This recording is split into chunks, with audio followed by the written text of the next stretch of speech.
Sweat Equity podcast and streaming show. Pragmatic entrepreneurial advice with dick jokes. I'm your host, Law Smith. Co-hosting with me, dancing to the oldies. Sitting to my right, your left on the tube, Eric Redinger. The tube. Yeah. Hashtag girthyroi. Hashtag 69B2B. That's how you help friends to help your business. Hashtag Sweat Equity. We are the number one. You'll fall asleep. No, I'm just taking pregnant pauses, baby. We are the number one comedy business podcast out there. So say exactly? Because there are none. Right. There we go. Yeah. We got the 100% market share. That's what I'm saying. And what are we, the 2020 Oh, yeah. Lux Magazine Best Podcast? No, hold on. Are you reading that? No, I don't have it in front of me. No, it was something different. Yeah, it was the Lux best podcast. We're the best Business podcast. Best business. Oh, best business, small, mid-sized enterprise level business podcast. Number one. Number one. We won an award. Business SME podcast. Very important award. What? This podcast. Coming. That's how you become number one. It's really just a trophy company scam that I want to do a whole episode on, that whole scam. Yeah. We'll buy a trophy, though, on our own and get that lettering on there. We still Print won. out the email. We still fucking Stay won. focused. All right, ads. 2020. 2020 Best Small SME Business Podcast. Okay. This episode is brought to you by Grasshopper. Try grasshopper.com/sweat. Gets you $75 off an annual plan. What's Grasshopper, you say? It's a business phone line, scalable business phone line. You can have the app on your phone. You don't need two phones like an old school drug dealer. You can get an app on your desktop like I do because I like texting from my keyboard. Try grasshopper.com/sweat. Gets you $75 off an annual plan. That is an eighth of weed and then some for a lot of people. Eighth and a half. Yeah.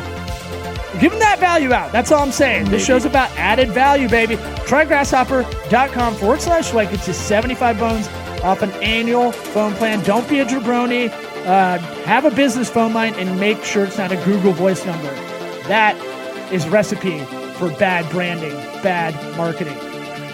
Our feature sponsors, ExpressVPN, virtual private network.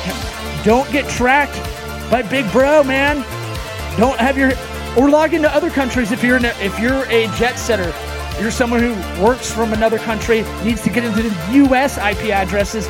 Try expressvpn.com/sweat. Get you 3 months free on an annual plan to get that virtual private network, that computer in the sky. And lastly, Warby Parker, warbyparkertrial.com/sweat. I'm putting on my Warby Parkers. Wow. They fit my horse head. I look like John Elway in a Coors commercial from the 90s, and my Warby Parkers look good on my horse head. They'll look good on yours. Sunglasses, eyeglasses, prescription. Just type it in with your little paws. Get that prescription in there. Or hooves. Or hooves. You don't like the 5 free pairs to try on at home from the warbyparkertrial.com/sweat URL? Send them back, get 5 more. Let's get this show started. Oh, really? Hotty toddy. Okay. What about my sweat equity? Sweat equity. Sweat equity. My sweat equity. My sweat equity.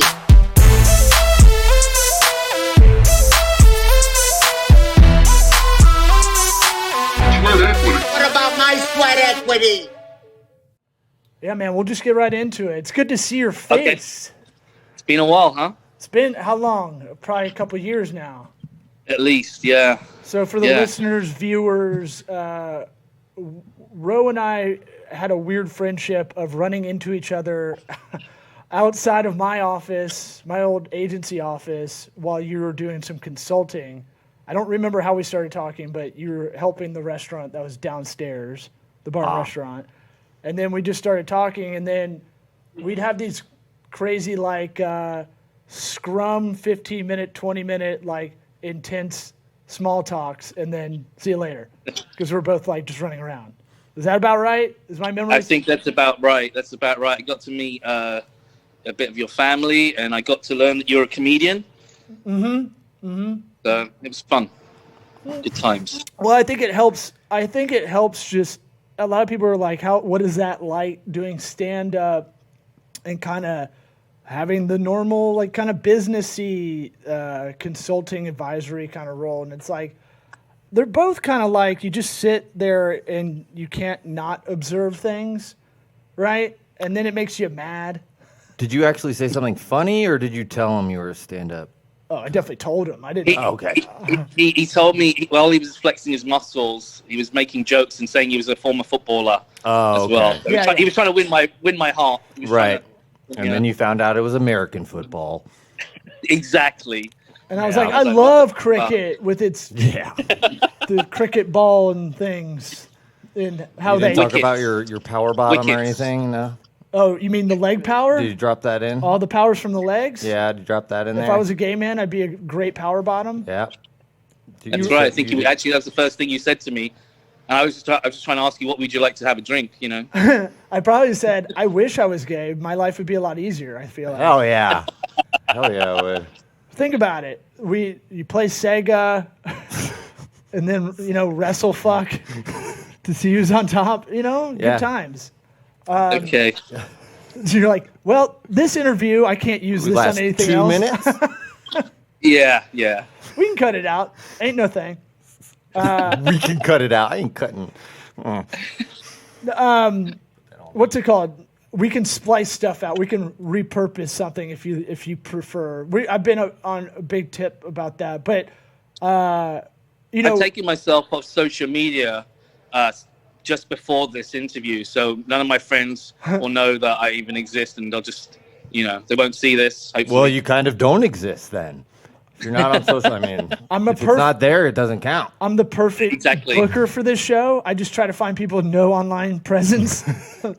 Really grow the audience. Well, your work is kind of exemplary. You've created one of the speakeasies in our area in Tampa. We have listeners outside the area, but Sure. it's one of those things where you're kind of a speakeasy bar consultant of sorts, because you're not out there self-promoting like some of the other guys I see. Are you a big person on good work begets more work kind of theory? Yes, that, and there's another bit of it. I don't know. I would say the other side of it is that I'd like all the projects I get involved in to succeed, and that means that I have to really understand and respect and want to work with like-minded individuals. And when you expose, and I'm probably not as gifted with working with everyone, in personalities and stuff. So I have to really gel well with the clients, I guess, or my partners. And so when you blanket market yourself and everyone can find you, which that's once or twice people have found me on LinkedIn from like upstate New York in Catskills. And it's like, I really can't help you with that, strip joint that you have. There's nothing else around there. That's not really what I do. Although, tell me more about this strip joint, But Definitely give me free passes and things. So how does everyone get there? FaceTime me in whenever. The A What's team the is in address? town. I mean, I can't work with you, but what's the address again? First thing is maybe get rid of all the dancers with the C-section scars. Maybe you should be a consultant. Yeah, I think so. I feel now. I'm in my head. I'm pitching a show. It's the reverse of Bar Rescue. Bar I Rescue. knew it. But I love Bar Rescue so much. John Taffer, Man Crush Hall of Fame for me. I've got a Man Crush Hall of Fame. Bo Jackson's, he leads the clubhouse. I'm not surprised at that. I'm Then just it's surprised everybody John else's. Taffer makes it.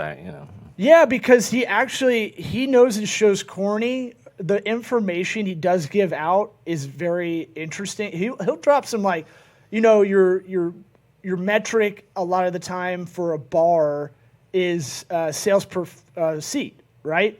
Like that's a good metric because it's basically boiling down square footage anyway.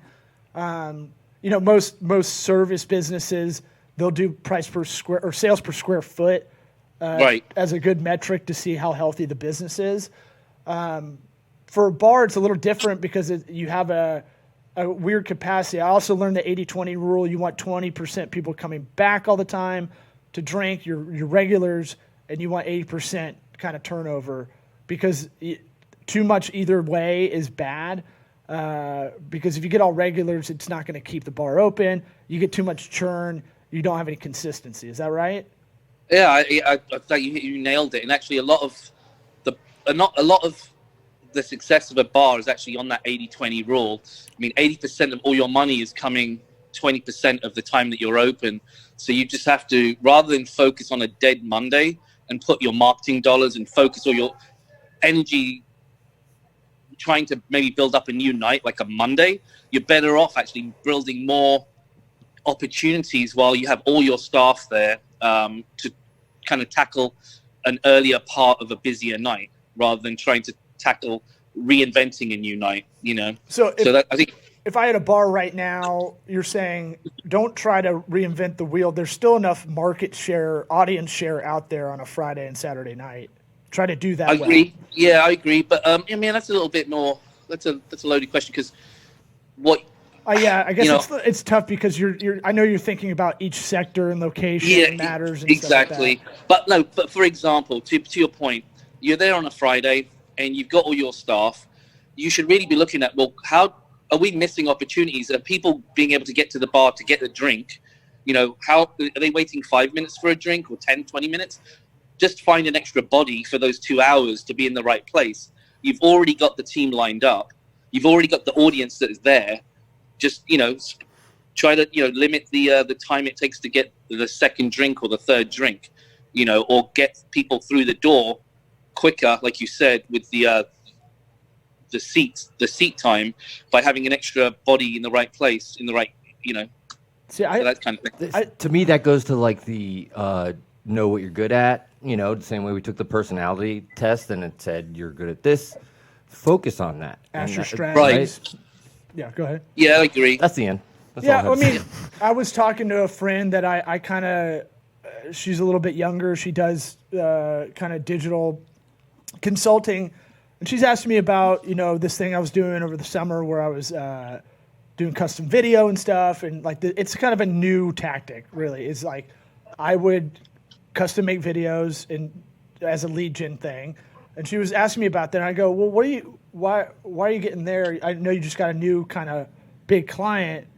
I mean, the first thing I have to remind myself this all the time. You want to do the cool new shiny tactic and you want to do something to put your stank on it. But really the best thing to do, and you tell me if this is how you look at it, is what do you do well? Let's milk the shit out of that, right? Absolutely. And just become better at that rather than, you know, I guess it's like for me, my style of creating space and bar programs is the experiential kind of thing, where you kind of like submersive. Well, not just the drinks, but it's the music, it's the ambience, obviously the food, what the menus look like, what the staff look like, and you just keep focusing on that you're good at, you know. Don't try to go for the easier option, I guess, of like, okay, well, this shit's hot right now, so let's go do this. It doesn't, you know, sometimes it doesn't translate to always just keep finding the next fad or niche product. Yeah, I remember that molecular, what was that stuff called, the molecular food thing? That was molecular gastronomy. So, like, that's a great example. So cool, people find that. Go ahead. No, people find that, and that's a beautiful thing. It's great artistry and chemistry.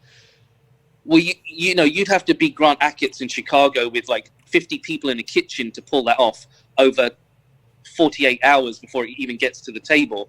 People want that experience. They want to, I'd like to adapt that to my restaurant or bar. Well, that's fine, but do you have 50 people in the kitchen that are qualified to do that? Will you spend all that time and labor to put that together? You know, so there's a trade-off to like wanting to do new cool things and actually investing in people and time and money. And sometimes, like you said, going back to that 80-20 rule, you're just going to spend a lot of energy learning something that's not going to be perfect or not perfect. It's not going to be like you wanted it. Yeah. You know, what metrics would you use? Just a blanket general. Do you have any benchmark metrics that you kind of live by as like, these are kind of what I see, no matter what, kind of as a bar or restaurant kind of success measurements? Oh man, that's different because we live in Florida. It could be anything. Oh, you really? know? So you have Kidding. you have international kind of background. I mean, you have Bahamas. You had like Virgin Airlines, so that could be the sky. You had Sydney, Australia. A lot of you have a really interesting kind of resume that's all over the world, and obviously, you know, your accent. You're from Texas. No, but Yeah. no, but I'm saying like, my reverse John Taffer show is just you just go around and politely help people. You don't yell at them like he does. Politely not help them. Right? Yeah. Politely sabotage their bar. We put it after Downton Abbey or something. You know. I don't know what it is about John Taffer, but most people in the restaurant industry that actually do that for a living too, and then there's bartenders in this industry and managers and everyone. They don't really think a lot of what he says, at least in the first, I think, 4 or 5 series, was any kind of worth of information other than, you know, you got to get the staff to not drink booze, you know, while they're working. You got to clean the kitchen. I mean, it's all kind of obvious shit. But I think recently, actually, I'm not going to knock him, but I think he got more into the site, or at least the production company put a lot more emphasis on actually putting the science into it, which is, you're talking about the metrics, for example. Yeah, he would throw them in there, but it definitely changed. It definitely changed into a little bit more professional kind of thing. It was definitely like super reality show cooked, you know, no pun intended, but like it was very produced, very much like a cheesy reality show. And he was effective. He ginned it up a bit, you know.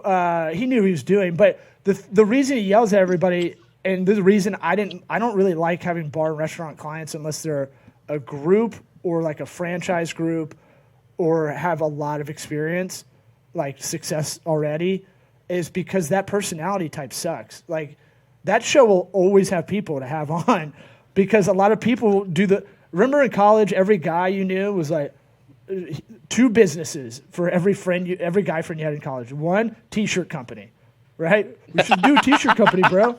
I still want to do it, but I still might do both. We were literally talking about doing our T-shirts like 2 days ago. I know. I'm just saying, but it's every dude that you're friends with in college is like, bro, T-shirts were funny, man. We can do some funny stuff. We're special, right? And then the our other one, shirts are funnier. The other one's open a bar. We like beer. We like booze. Like not knowing any of the math behind it or anything, just like what about the math? I like having a good time. You know, I'm a good host when we have people over for a party. You know, like yeah. So I feel like it draws people in. Also, a lot of people start a small business. They're really good at one part.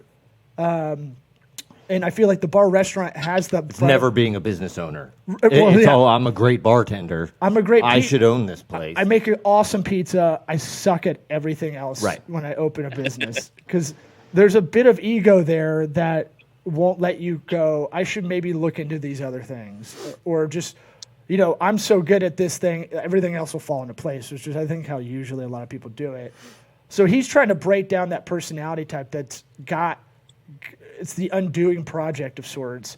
Do you find yourself? I bet you don't have that a whole lot. The guys that from the upstate New York strip club, those are the guys that are like that. I assume you don't work with that personality type so much. Yeah. So not having, going back to the original question, not having a presence like a website, not pitching, not going out to get the business, if you like sending messages to strangers and stuff, which is good. Like that serves a purpose in some other place, but for me, the reason I don't do that is because I'll experience what you just said. Like I need a referral. Someone goes, man, we just had this guy. He did this, and this. You might want to listen to him, and they like that person that they're listening to say that, so they're like, oh, we'll give him a chance. So when they meet me, it's a different kind of conversation from the minute we meet. It's like it is literally consultative. It's like, well, we both know that we need something out of this. And I'm not going to talk about the money. I really want to understand about what you need from it. And then I actually, sometimes I'll say, look, man, you can just do this and this.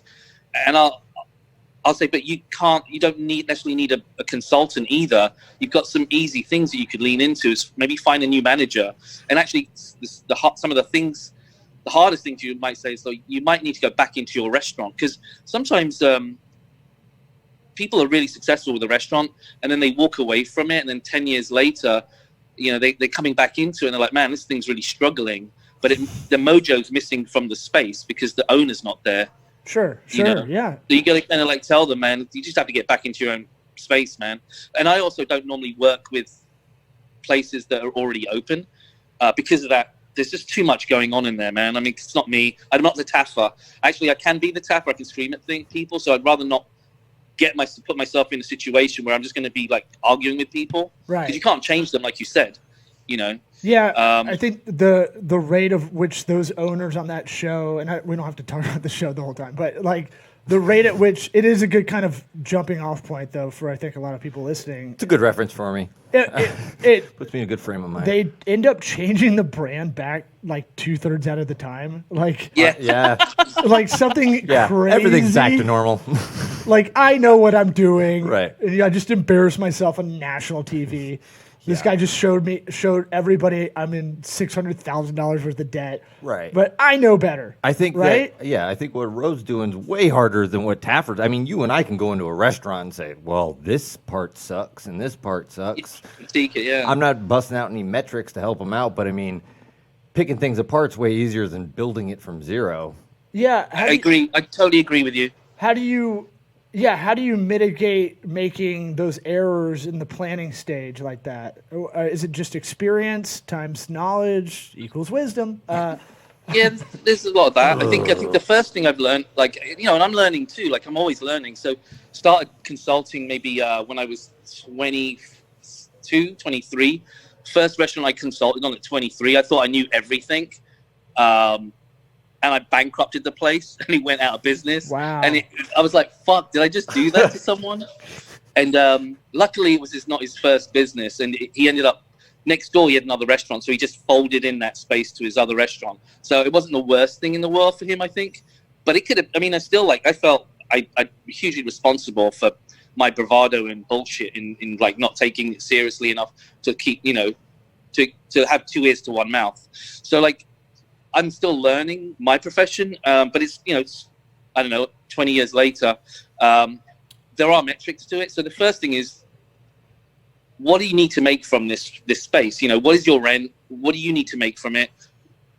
Because they have ideas of, I want to do this and this, and you just go, okay, well, we need to fill so many seats up. Each person needs to spend $35, blah, blah, blah, blah, whatever and then then we have to work into so now we need a menu item that's $20 or $13 or whatever, because I think this is where I come into it. I like to believe that from day one when we open, they're not needing to wait 6 months to a year to realize they're actually, the P&Ls aren't right. Mm-hmm. They've just spent 6 months working, which is knackering, all the energy it took to open up, and they realized they're not making a profit because they didn't price out the ingredients or the menu correctly. Mm-hmm. They didn't realize how many staff they needed. They didn't know that oh shit, we have to pay for the social media. We have to pay for the DJ or whatever it might be. Yeah. And then so I try to get all that lined up early enough before they actually open. And the goal is actually let's make sure. Listen, if your space needs to charge people $100 a person, then we have to create a menu for that. Mm-hmm. But if you've got like an outdoor patio area, it's a beach bar, it's all about the volume and turning as quick as possible. So we don't want to clutter it up with fancy cocktails. Yes, you approach me because you want fancy cocktails, but believe me, if we get into the fancy thing, you're not making money because your space is really designed for a huge patio, fun party experience. And you could be a millionaire, or you could just be sitting on, a place that will never let you, get to where you want to in life because we didn't create the right product. Yeah. Would it be fair to say you are, consultant is a word that's very elastic now. I would call you more of an advisor. What's the difference? Because you can be a Rodan and Fields consultant. But advisor usually aligns with like financial advisor and smarter people. That's all. I mean, that's how my brain thinks. But I'm saying, I would say you are that pure old school consultant style, would it be fair to say you're basically writing a business plan with them? They don't know that you're writing it. Yeah, exactly that. Because I mean that all you're doing, like you're talking about cost analysis and cost accounting and pro formas of sale, and what's your nut? Okay, what do you got to pay back? What, let's do some simple math on this and reverse engineer maybe. Okay, Absolutely. we kill it. We kill it this first year. What does that actually mean in terms of X, Y, and Z? And then let's start with our best foot forward. Something you mentioned early in this show was, it sounds like you're pretty good at getting the right staff in, and I feel like turnover for a lot of restaurants is the secret killer. It's not. I mean, it's because you have to just onboard someone new all the time, and maybe you don't have the playbook developed as you're going to, because it's just you got to. It's like, and you mentioned this too, which I found interesting up front. You mentioned it. I've only got a limited time capacity to really crush sales. Yeah. Like I always think of that like wasted kind of space. Oh, we lose you? Uh-oh. You there? We lost Ro. He's out. Anyways, well, you were saying? I was saying like I think about the comedy club model, right, a lot, because I'm in there all the time. And it's like, oh, you got to make your nut on, there it is, on, I blame Zoom. Making your nuts. Keep going. Make your nuts. I'm going to reset the table. Oh. We lost you for a second. I'm so sorry. Yes, I'm so sorry. It's all good, man. It's all good. I'm going to reset the table, as it were. Soundboard. But I'm saying, one thing you brought up is the time capacity restraints you have. You only have a few nights sometimes as a restaurant, maybe some lunch. If you're doing those two, you're probably not doing breakfast. So it's like you got certain time of you got like, what did you say, 20% of the week sometimes to make your nut, right?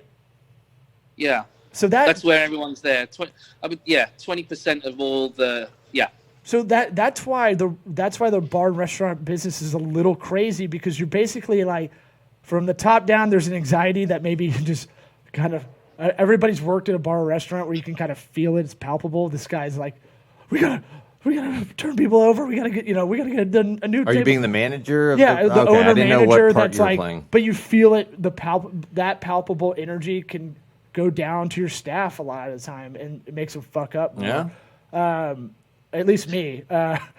The bar business the restaurant business. If you like, you said restaurant versus bar. That's two different things. But it's so weird because you're like more when you speak bar to related, right? Yeah. Okay. Yeah, but when you're talking like, say, like for another industry, like a developer with property, and you tell them your return, at the gold standard of a restaurant return is like 12% or 15%, and they're like, why the fuck are you doing this? Because there's very few businesses where you put your heart and soul into it, and your rate of return is like why are you putting that energy into it? You know what I mean? Because like there's so, like you say, that 20%. It's like a huge risk, isn't it? And it's not like other industries where you can kind of like residual income, or things are happening in the background while you're sleeping. Do you find it's a lot of people that they've kind of just always worked at a bar and they just have adapted, even that lifestyle of just staying up late, waking up late. Right. Like I feel like a lot of people, they start there and then they just kind of stay there because it's a huge swing for them personally to change that up, to go to a 9 to 5 or whatever.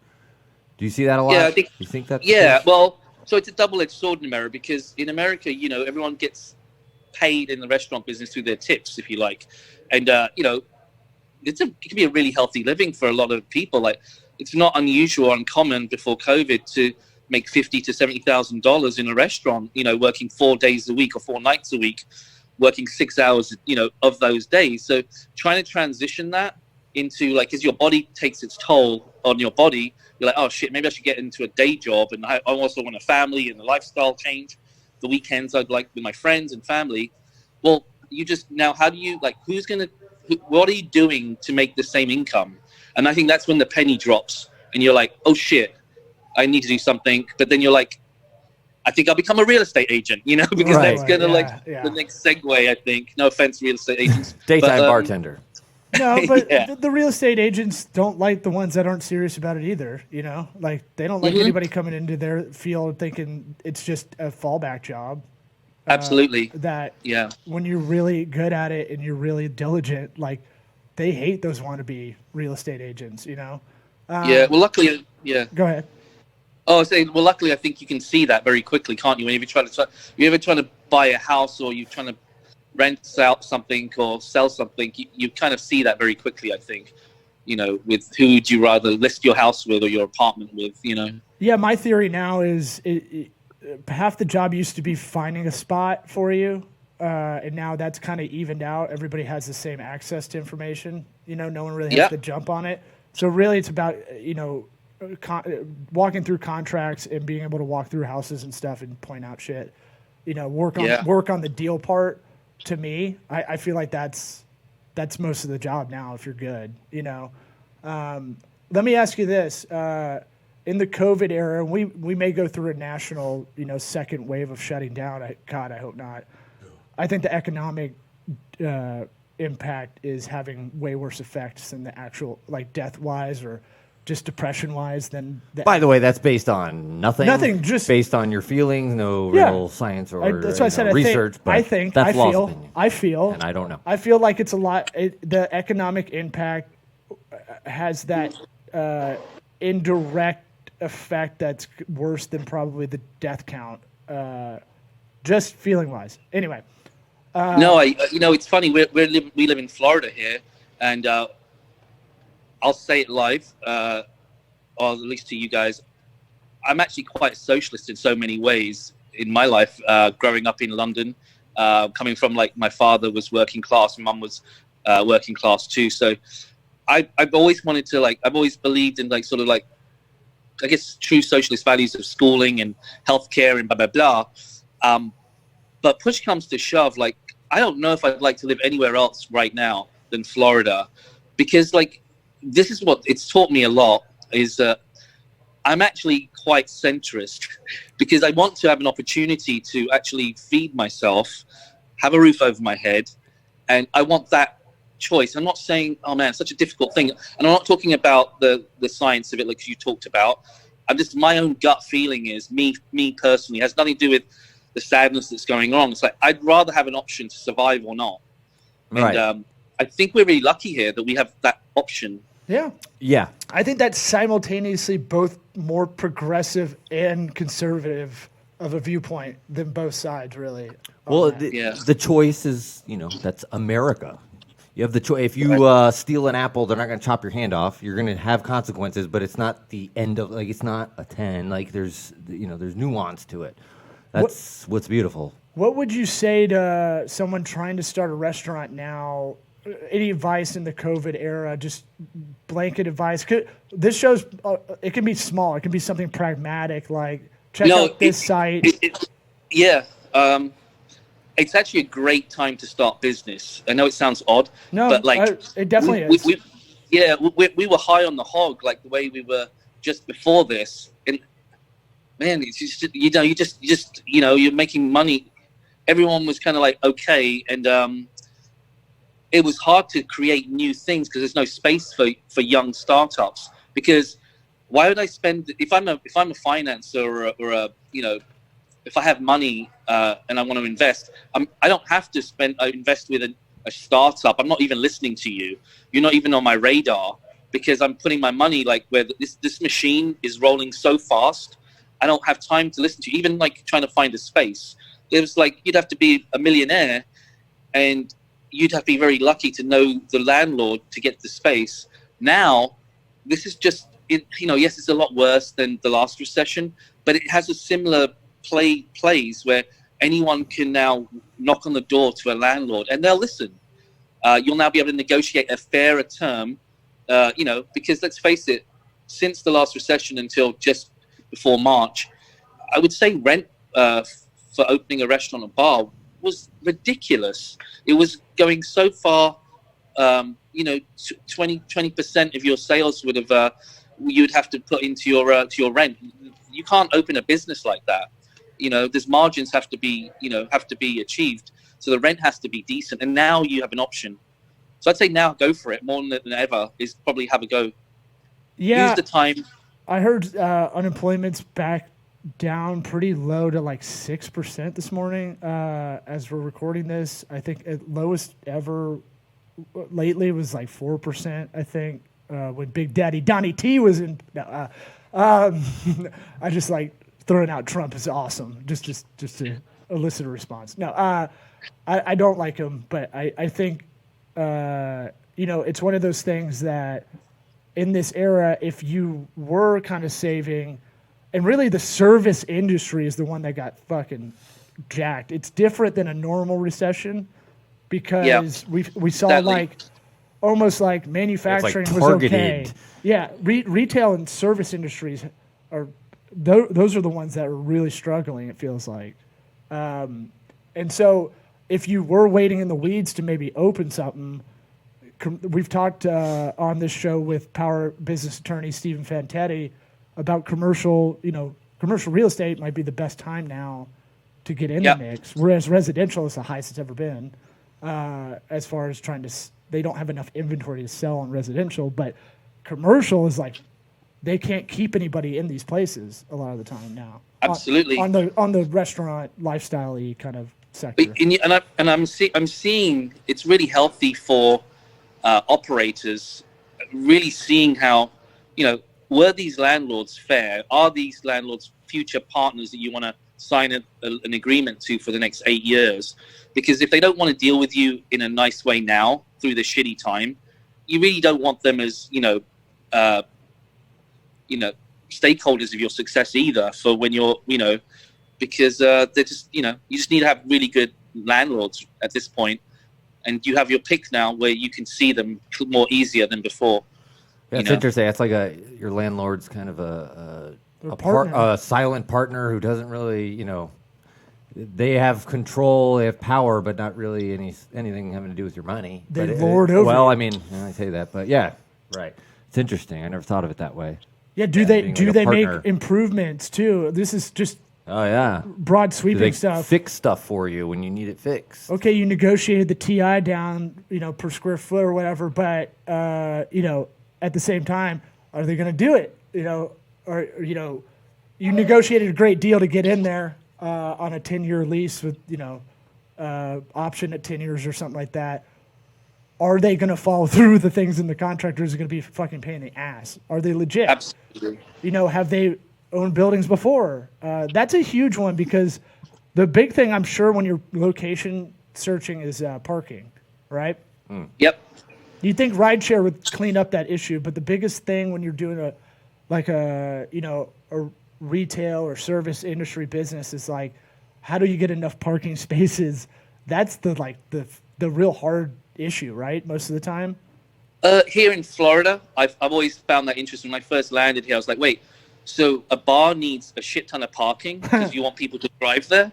I was like, okay, that makes sense. You can't open a bar unless you have parking. Bro, with the taxis growing up here, like you try to get a taxi drunk in high school or college, and it was like smash 6 over and over again. 8136. They'll be like, "We might come out and get you," and you're like, "What?"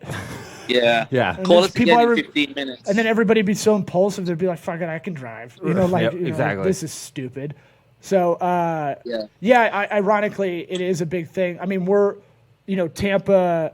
It has a lot of startup restaurant kind of chains here for a reason because we're the index city of the country. Our population breakdown, demographically is very much like the U.S.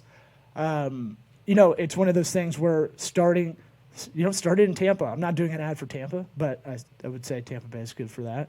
Hooters, Checkers, what else? Outback, Carrabba's, Bonefish Grill. What else you want? Those last three kind of. They're all kind of the same. Mailed it in. But let me. I got two more things, and then we'll let you go because we try to keep this, around 33 minutes or so. I'm going to pitch an idea I've got to you. Sorry. Well, here, and it's going to kind of get in this kind of world. I feel like if I were to start a restaurant, I would be planning not to just start one right away. I'd plan on trying to get 3 because the economies of scale.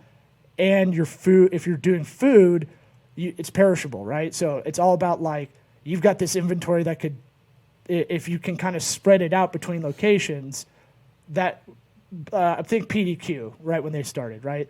They didn't start with just one, I don't think. I think they started with a few. Chick-fil-A's competitor if people are outside the area. And so I feel like that, and that's what you want to get to when you own like a sit-down restaurant, a nicer restaurant, is you want to have several because the economies of scale are at hand, and that's where your margins get better and all that stuff. Yep. So here's the pitch, and I pitched it on the show before. It's open source because I'm not a restaurateur, but someone's got to make, just like Taco Bell was back in the day. People thought Tex-Mex was a stupid drive-through idea, right? Cuban coffee. Cuban coffee. There we go. Cuban drive-through. I want an In-N-Out simplified menu. I want two things on the menu: Cuban bread and coffee that are always $1 or under. That'll be your lead-in buy, right? But I want a simplified menu, get you through.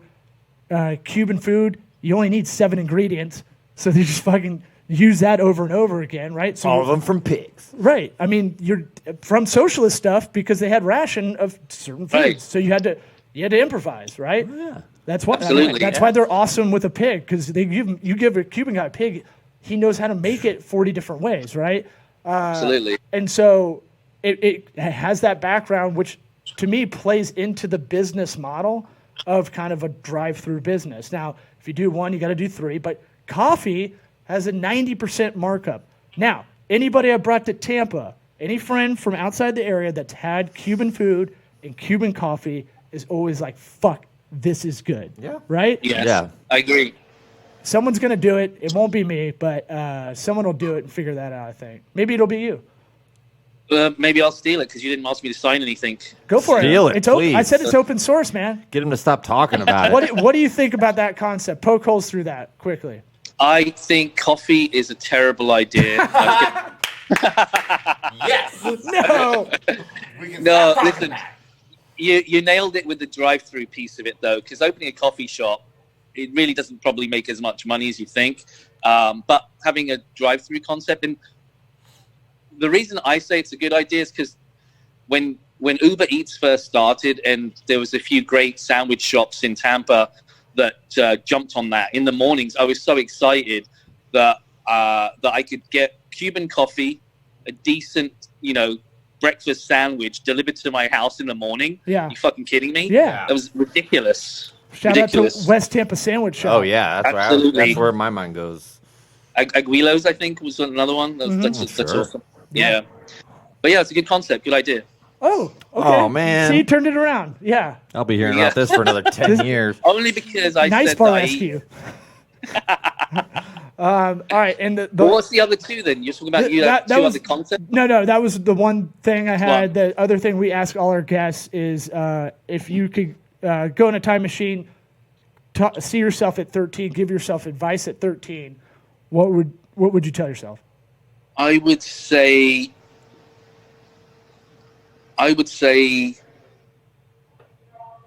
you probably want to make love to every woman that you said no to. You had an opportunity to do it, just do it anyway, because life is short.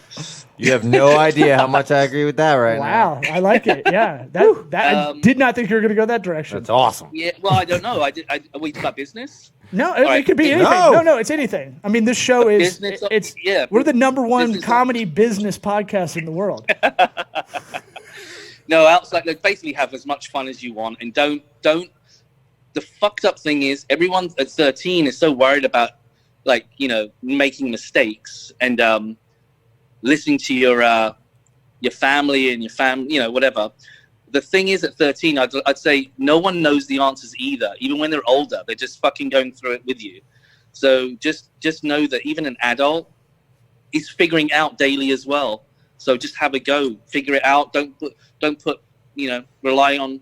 Don't worry about upsetting or messing up, basically. Yeah.